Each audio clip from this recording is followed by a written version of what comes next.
بسم الله الرحمن الرحيم.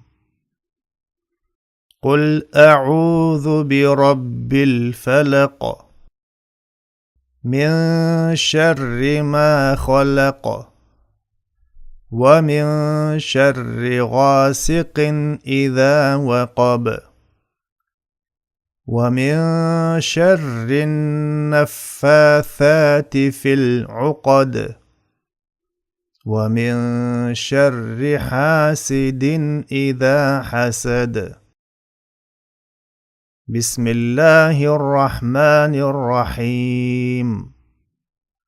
قل أعوذ برب الفلق من شر ما خلق ومن شر غاسق إذا وقب ومن شر النفاثات في العقد ومن شر حاسد إذا حسد.